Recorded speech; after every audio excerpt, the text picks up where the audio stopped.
తాకట్లో ఉన్న మీ బంగారాన్ని విడిపించి ఆ రోజు ఆన్లైన్ రేటుకి కొంటాం. Sharma gold company. తాకట్లో ఉన్న మీ బంగారాన్ని విడిపించి ఆ రోజు ఆన్లైన్ రేటుకి కొంటాం. Sharma gold company. శ్రీమాత్రే నమః. ప్రస్తుతం మనం శ్రీ శ్రీ శ్రీ ఆనంద శివకామేశ్వరి సన్నిధానంలో ఉన్నామండి. ఇక్కడ శ్రావణ మాసం సందర్భంగా విశేష కార్యక్రమాలు, పూజలు అయితే జరుగుతున్నాయి. వీటికి సంబంధించి ఒక వీడియో కూడా నేను మీకు అందించాను, చూడండి.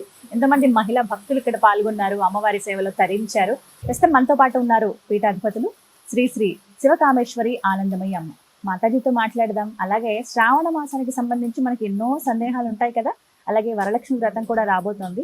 ఈ విశేషాలన్నీ కూడా అమ్మ మాటల్లో విని మనకున్న సందేహాలు నివృత్తి చేసుకుని అమ్మ చెప్పే మాటలు కూడా విందాం. అమ్మకి స్వాగతం పలుకుదాం. అమ్మ నమస్కారం. శ్రీమాత్రే నమః. ఎలా ఉన్నారు? మా వరలక్ష్మి వ్రతంలో కలశం పెట్టడం ఖచ్చితంగా కొంతమందికి ఆనవాయితీ ఉంటుంది. అయితే ఈ కలశం పెట్టే విధానం ఎలా పెట్టాలి? కలశం అంటే వ్రతం పూర్తయిపోయిన తర్వాతి రోజే కదిపేయాలా? కదిపిన తర్వాత అసలు ఆ కలశాన్ని ఏం చేయాలి? ఆ కొబ్బరికాయని ఏం చేయాలి? ఆ రవిక బట్టను ఏం చేయాలి? ఇవన్నీ వివరించండి.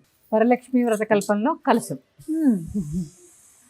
చెప్పాను కదా, ఆవు పేడతో అలకాలి. ముందు ఏ స్థలంలో అయితే మనం పూజ చేయాలనుకుంటున్నామో ఆ స్థలంలో మళ్ళీ కలశం పెట్టిన తర్వాత దాని చుట్టూ మనం ప్రదక్షిణ చేసేలా ఉండాలి.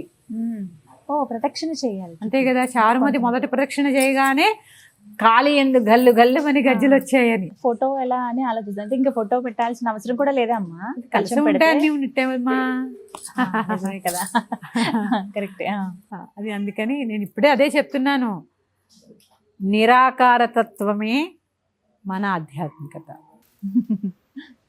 నిర్గుణమే నీ గుణము కాదా ఓ శివ, ఎందుకయ్యా ఈ తతంగమంతా, అంతయు నీవై ఉండగా ఓ శివ, ఎందుకయ్యా తోలు బొమ్మలాట, నింగి నిప్పు నేల గాలి భూమి నీవు, ఎందుకయ్యా నీకు అభిషేకము. ఎందుకు అంటే నేను నీ వాడనని నిన్ను నాలోగని కనువిప్పు కలిగించుటకు నేము. ఎందుకు ఇవన్నీ అంటే నువ్వు నాలో ఉన్నావు, నేనే నీ వాడని. అందుకని ప్రాథమికత ఇదంతా.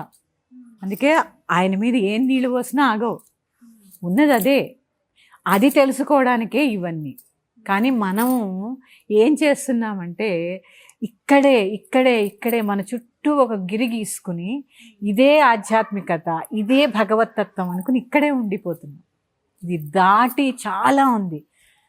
దహరాకాశ రూపిణి అమ్మని చెప్పేటప్పుడు. అందుకని అక్కడ చూసే ప్రయత్నం చేద్దాం. ఇక్కడ చేస్తూ అక్కడ చూసే ప్రయత్నం చేసినప్పుడు తప్పకుండా కనిపిస్తుంది. తెలుసుకున్నాను. ఈసారి కలశమే అమ్మగా ఆరాధించుకోవాలి. కలశమే పెట్టుకుని చుట్టూ చక్కగా ప్రదక్షిణ చేసుకుని 3 సార్లు కథ అయిపోయిన తర్వాత ముందు పేడతో అలకాలి, పీట వేయాలి, బియ్యం పొయ్యాలి, అంచు ఉన్నటువంటి రవికెల బట్ట పరిచి దాని మీద కలశ స్థాపన చేయాలి.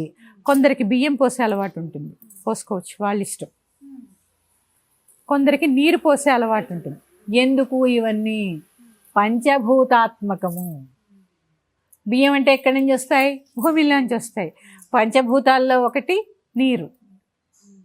మళ్ళీ దాని చుట్టూ ఏం వేస్తాం చూడండి, పంచపల్లవములు. అవి కూడా 5. మన ప్రాణాలన్నీ 5 పంచప్రాణములు. అమ్మ ప్రతీది మనకి అన్ని ఇంటర్ రిలేట్ అయి ఉంటాయమ్మా. కరెక్ట్. పంచపల్లవాలు ఏర్పరిచి ఖచ్చితంగా ఏర్పరచాలి. పంచపల్లవాలు కొబ్బరికాయ పెట్టి, ఒక రవికల బట్ట పెట్టి, దానికి బొట్టు పెట్టి, పసుపు గణపతిని చేసుకొని ఆరాధన చేసుకోవడం. ఆ కలశంలో మనం మామూలుగా గంగాజలం ఉంటే గంగాజలం, అన్ని యొక్క నదుల్ని అందులోకి ఆవాహన చేయాలి.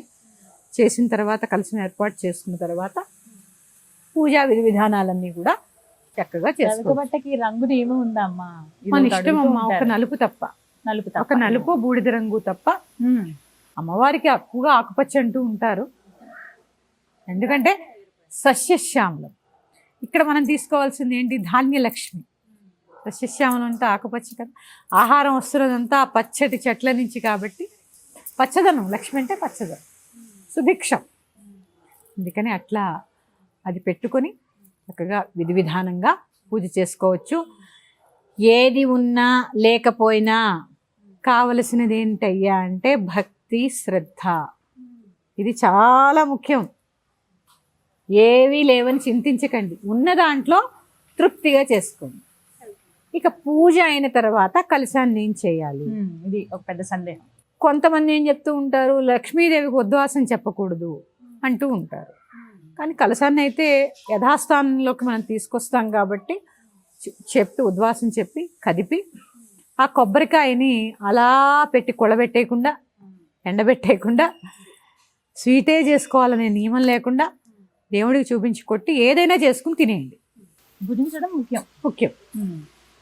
భుజించడం ముఖ్యం. ఆ రవిక బట్ట కుట్టించుకొని వేసుకోవచ్చమ్మా? కుట్టించుకోవచ్చు, లేని పక్షంలో బీరువాలో దాచుకోవచ్చు. లక్ష్మీదేవిని ఆవాహన చేశారు దాంట్లో. ఎంత పవిత్రమైన తల్లి. చక్కగా బీరువాలో పెట్టుకోవచ్చు, లేదా పూజ చేసుకోవచ్చు. అది మన ఇష్టం, మన ఇష్టం. ఏమీ పెద్దగా ఇది ఒకటే విషయం, భక్తి స్థానంలో భయాన్ని నింపవద్దు.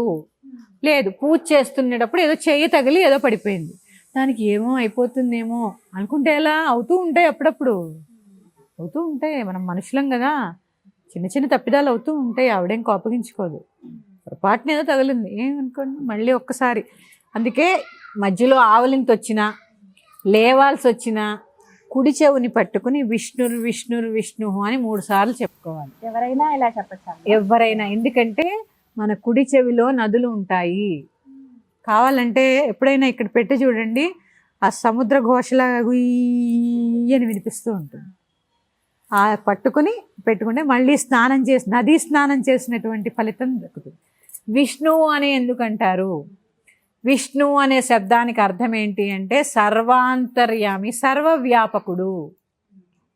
ఎక్కడైతే కనెక్టివిటీ కట్ అయిందో ఆయన కలపగలడు మళ్ళీ. అది విష్ణు అనే శబ్దానికి అర్థం. ఎందుకంటే 3 సార్లు పట్టుకుని విష్ణురు విష్ణురు విష్ణు అనుకుని మళ్ళీ ఒక్కసారి ఆచమనం చేసుకుని కంటిన్యూ చేసుకోండి. ఈ విధంగా కలశం విషయంలోనే ఈ సందేహం. ఆ రోజు సాయంత్రమే కదిపేయచ్చమ్మా? శుక్రవారం ఎప్పుడు కూడా కదపకూడదు. ఇది కొత్తగా వింటున్నాము. శనివారము లక్ష్మీదేవి వెంకటేశ్వర స్వామి కలిసి ఉంటారు, కదపకూడదు అని ఏవో కొత్త కొత్త నియమాలు వింటున్నాము. అలా ఏం లేదమ్మా. మరి నేనైతే శనివారమే కదిపేస్తాను. మీ యొక్క ఇంటి సాంప్రదాయాన్ని బట్టి మీరు చేయండి. అలాగే కొంతమంది పొద్దున్న నుంచి సాయంత్రం దాకా ఉపవాసం ఉండి సాయంత్రం పూజ చేసుకునే అలవాటు కూడా ఉంటుంది. వారైనా అంతే, ఆ రోజు కలపకూడదు, శనివారమే కలపాలి. మళ్ళీ సాయంత్రం దీపారాధన చేసి చేయాలమ్మా. చదవాలమ్మా? మళ్ళీ అక్కర్లేదు, పునఃపూజ చేసుకుంటే చాలు. షోడశోపచారాలు, పంచోపచారాలు చేసుకుని కొబ్బరికాయో ఏదో ఒకటి నివేదన చేసి చక్కగా భక్తిగా చేసుకోండి. చాలా సింపుల్గా, చాలా శాంతంగా పూజ చేసుకుని 10 మందిని ఇంటికి పిలిచి స్తోమత ఉంటే భోజనం పెట్టండి. ముత్తైదువులకి వాయినాలు ఇచ్చుకోండి. ఈ వాయినాల్లో రిటర్న్ గిఫ్ట్స్ ఇవ్వమని ఏ వ్రతకల్పనలో రాయలేదు. అది ఒక్కటి మాత్రం మానేయండి అమ్మా, అది అనవసరమైన విషయం నన్ను అడిగితే. ఇంకా మీకు బాగా స్తోమత ఉంది, మీరు వేలల్లో రిటర్న్ గిఫ్ట్స్ కొనగలగదు. స్తోమత లేని వాళ్ళ చేత, కొంతమంది చేత వరలక్ష్మి వ్రతాలు చేయించండి సామూహికంగా, డబ్బులు ఖర్చు పెట్టి. ఎంతో పుణ్యం. ఇలాంటి కార్యక్రమాలు చేయండి, సమాజానికి ఉపయోగపడేవి చేయండి. ఎందుకంటే అమ్మా, ఈ ఆర్భాటమైన పూజలు, ఈ సమయపాలన, ఇంత హడావిడి ఇవన్నీ చూసి కొంచెం మధ్యతరగతి కుటుంబీకులు ఇవన్నీ చేయలేక మత మార్పిడులు అవుతున్నాయి. ఏముంది భరించలేక, అక్కడ ఏమీ లేదు కదా. అందుకని అసలు పూజ అంటే ఏంటి, భక్తి అంటే ఏంటో తెలియజేసే ప్రయత్నం ప్రతి హిందువు తల మీద ఉంది. ఈ సంవత్సరం ఇలా పూజ చేసుకుని అమ్మవారి కృపకు పాత్రలు అవుదాము. శ్రీమాత్రే నమః. స్వస్తి. శ్రీమాత్రే.